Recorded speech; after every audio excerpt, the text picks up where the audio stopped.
नमस्कार दोस्तों, आशा करता हूँ आप सब बहुत अच्छे होंगे। मैं हूँ कुणाल, क्विक विद आईएएस में आपका स्वागत है। तो दोस्तों, आज के जितने भी स्लाइड्स हैं, ये सारे स्लाइड्स आज के ही द हिंदू न्यूज़पेपर के इंपॉर्टेंट आर्टिकल से लिए हुए हैं। तो चलिए बिना टाइम वेस्ट किए शुरू करते हैं। पहली न्यूज़ है कि रेड फोर्ट के पास जो ब्लास्ट हुआ उसे अब एनआईए ने टेक ओवर कर लिया है। एनआईए अब इन्वेस्टिगेशन करेगी, नेशनल इन्वेस्टिगेशन एजेंसी। और ये जो ब्लास्ट था, ये तो कंफर्म हो गया है कि ये टेरर ऑर्गेनाइजेशन जैश ए मोहम्मद और अंसर गजवत उल हिंद ने किया है। ओके, और अभी डीएनए सैंपल्स भी कलेक्ट किए जा रहे हैं ताकि बॉम्बर को आइडेंटिफाई किया जा सके। ओके, देखो कुछ की फैक्ट्स देखते हैं। एनआईए जो है, एनआईए इस्टेब्लिश हुई थी 2008 में after Mumbai terror attacks. Okay, it investigates terror related cases across India.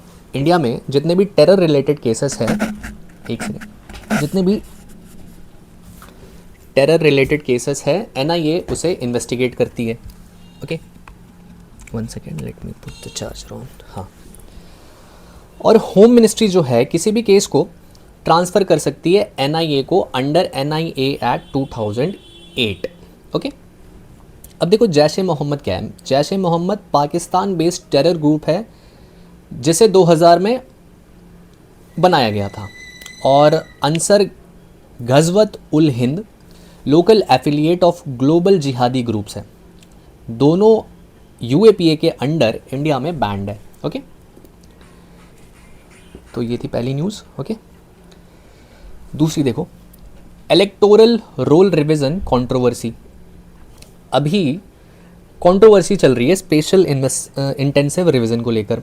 Okay, of electoral rolls conducted by ECI in 12 states and union territories. Opposition parties ये एलेज कर रही है कि it is disguised citizenship screening to enfranchise voters. और supreme court की अभी hearing में भी ये पिटिशन चैलेंज किया गया है कि कॉन्स्टिट्यूशनलिटी क्या है इस एसआईआर के प्रोसेस का। और यूपीएससी के की फैक्ट देखो, जो इलेक्शन कमीशन ऑफ इंडिया है, it is a constitutional body establish under article 324 of the Indian constitution. और जो इलेक्शन कमीशन के चीफ इलेक्शन कमिश्नर होते हैं और इलेक्शन कमिश्नर्स जो होते हैं, उनका टेन्योर होता है 6 साल का, और उनका रिटायरमेंट होता है 65 years of age. Okay, whichever is earlier. Representation of people act 1950 and 51 govern electoral processes in India. ठीक है, तो ये सारी चीज़ें हमें प्रीलिम्स के परस्पेक्टिव से याद रखनी है। ओके, कॉन्स्टिट्यूशनल बॉडी है under article 324 of the Indian constitution. ये हिंदी स्लाइड से आप देख लेना। COP30 and India's climate position. अभी COP30 कहाँ पे हो रहा है? बेलम ब्राज़ील में हो रहा है। ठीक है, और क्लाइमेट एडेप्टेशन मेजर्स पर यहाँ पर फोकस किया जा रहा है।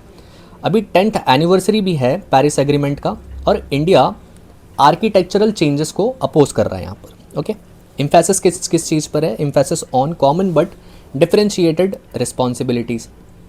India's climate strategy, member of like minded developing countries and basic groupings.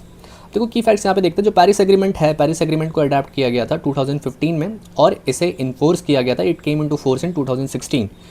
India जो है, India is the third largest green house gas emitter globally.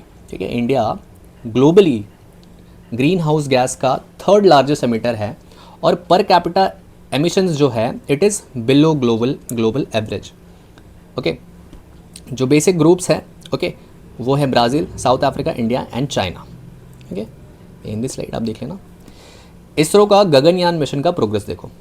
Parachute system को टेस्ट किया गया है। ISRO successfully tested main parachute for Gaganyaan crew module at Babina field firing range, Uttar Pradesh में।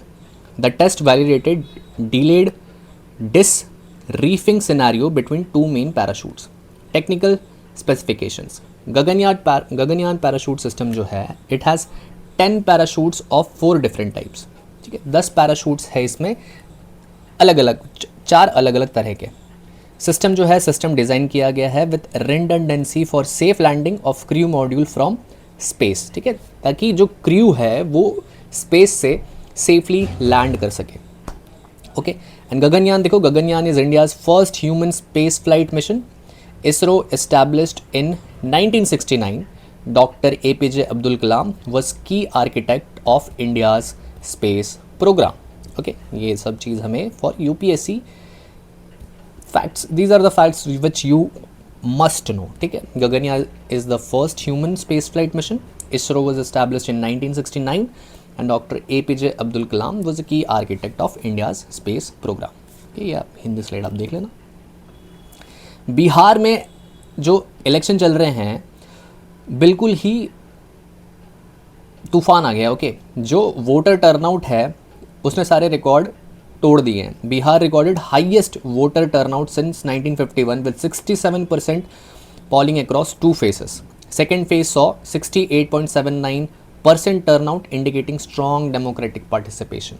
Okay, women voters का भी यहाँ पर पार्टिसिपेशन इंक्रीज हुआ है. दिल्ली की जो एयर क्वालिटी क्राइसिस है वो और भी डेटोरिएट हो रही है. मतलब कि दिल्ली की एयर क्वालिटी और डेटोरिएट हो रही है.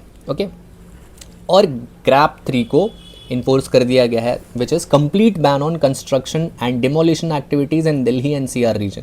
ठीक है, दिल्ली NCR रीजन में जितने भी कंस्ट्रक्शन और डिमोलिशन एक्टिविटीज़ है उसे बैन कर दिया गया है. BS3 petrol and BS4 diesel 4 wheelers prohibit कर दिए गए हैं from playing on roads to reduce vehicular emissions and air pollution. Okay, इसमें एजुकेशन के ऊपर क्या इम्पैक्ट पड़ने वाला है. Classes up to grade 5 shifted to hybrid mode combining online और ऑफलाइन लर्निंग. ओके, उनके लिए ऑनलाइन और ऑफलाइन अब दोनों तरह की क्लासेस होंगी कुछ दिनों तक. This measures protect young children from harmful effects of severe air pollution when ensuring continuity in education. दूसरी है, सुप्रीम कोर्ट ने रेशियल डिस्क्रिमिनेशन के ऊपर एक बयान दिया है. Okay, supreme court express strong disapproval of racial discrimination incident.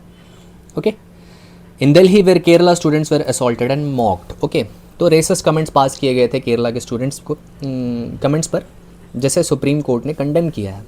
अब देखो, आर्टिकल 15 जो है it prohibits discrimination on grounds of religion, race, caste, sex और place of birth. Okay, on grounds of religion, race, caste, sex और place of birth. Article 29 क्या है? Article 29 protects cultural and educational rights of minorities. Okay, ये दो चीज़ें हमें याद रखनी है. Article 15 prohibits discrimination on grounds of religion, race, caste, sex और place of birth. Article 29 protects cultural and educational rights of minorities. India की motto क्या है? Unity in diversity and emphasizes cultural pluralism and tolerance. Okay, India की greenhouse gas emission 2024. India registered the largest absolute increase in greenhouse gas emissions among all countries in 2024. India बहुत ज़्यादा green house gas emit कर रहा है. India became the third largest overall emitter globally in absolute terms after China and USA. Okay. However, India's per capita greenhouse gas emissions remained less than half the global average. Okay. China और USA के बाद India globally third largest emitter है green house gas का. Okay, Pakistan, India में red fort के पास bomb blast हुआ. Okay, same तरह की ब्लास्ट हुई है पाकिस्तान के इस्लामाबाद के कोर्ट के पास. ओके, कार खड़ी थी, कार में बॉम्ब लगा हुआ था, बॉम्ब ब्लास्ट हो गया और उसमें कई लॉयर्स की जान गई है. Okay, Pakistan security forces foiled attempt by militants to take army college cadets hostage in Wana. Okay, okay, so that's all for today. ये देख लो रीजनल सिक्योरिटी डायनामिक्स क्या है यहाँ पर. Khyber Pakhtunkhwa borders Afghanistan and faces frequent militant activities. तो खैबर पख्तूनवा है पाकिस्तान का, वो अफगानिस्तान से बॉर्डर करता है. ओके, और वहाँ पर फ्रीक्वेंट मिलिटेंट एक्टिविटीज़ होती रहती है. Former FATA regions marked with KP in 2018 under 25th constitutional amendment. Pakistan army conducts regular operations against तहरीक-ए-तालिबान पाकिस्तान. ठीक है, तो टेरर ऑर्गेनाइजेशन है तहरीक-ए-तालिबान पाकिस्तान. तो Pakistan army time to time operations conduct करते रहती है इसके अगेंस्ट. ओके, तो ये थी आज की important news guys. I hope तुम्हें अच्छी लगी हो तो वीडियो को शेयर करना, चैनल को सब्सक्राइब करना. Thank you very much guys. Keep learning, keep watching. Thank you.